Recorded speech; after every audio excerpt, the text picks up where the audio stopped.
समय यात्रा करके हम पहुंच चुके थे 21वीं सदी में। 21वीं सदी में आप सभी का स्वागत है।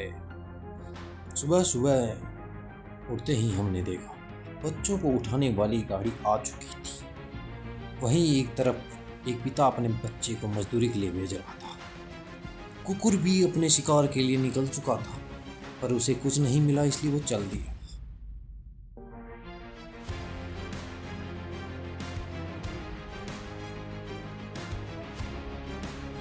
फिर हमने भी नशीले पदार्थ का सेवन। मित्र हमें आंखें दिखा रहा था, इसी वजह से हम निकल चले गए राज्य का मुआयना करने। हम चलते रहे। फिर हमें वहाँ वाहन में एक बूढ़े व्यक्ति के साथ हम चल दिए। व्यक्ति बहुत अच्छा था, परंतु उसने हमसे पैसे मांगे, इसलिए हमने उसके वाहन का त्याग कर दिया और हम आगे बढ़ते गए। आगे काले तेंदुए से बचते हुए हम आगे निकल गए और पहुंच गए अपनी मंजिल की तरफ, जहां हमें सिखाया जाएगा हम अपने राज्य में फिर से कैसे शासन करें। यहाँ हम सीखने के लिए आ चुके थे। फिर क्या था, फिर से हमने नशीले पदार्थ का सेवन किया।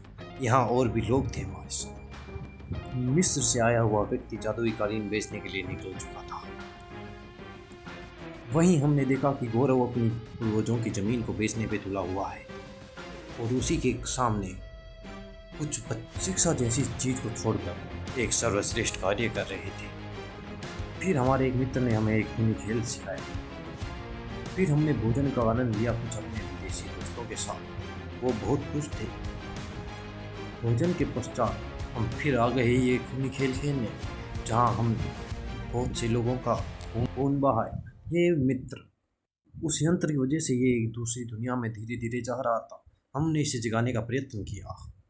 फिर हम मायावी नगरी में आ गए, जहाँ हमने विभिन्न प्रकार के यंत्र देखे। वहीं हमने देखा माता पिता ने अपने मनोरंजन के लिए अपने बच्चों को कैद कर दिया था।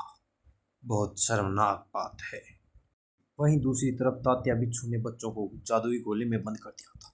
बच्चे बाहर निकलने के लिए तड़प रहे थे, पर उन्हें कौन निकालता। हम भी इस मायावी नगरी से बाहर निकल आए।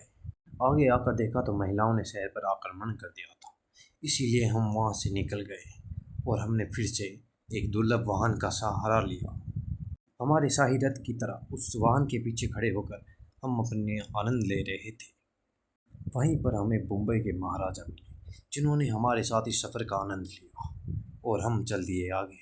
हमने देखा बहुत बड़ी भीड़ हमारे रथ का पीछा कर रही थी। लगता है प्रजाजनों ने हमें पहचान लिया था, पर हम उनके लिए नहीं रुक सकते थे। आगे आकर हमने देखा हमारे राज्य में नशीले पदार्थों की कालाबाजारी हो रही थी। बहुत बड़ी मात्रा में नशीले पदार्थ बेचे जा रहे थे, पर हम नहीं रुक सकते थे। हमने वहां से निकलकर अपने घर की ओर प्रस्थान किया। फिर अपने सौंदर्य को निहार कर हमने अपने मित्र के साथ राज्य में चल रही समस्याओं का वर्णन किया।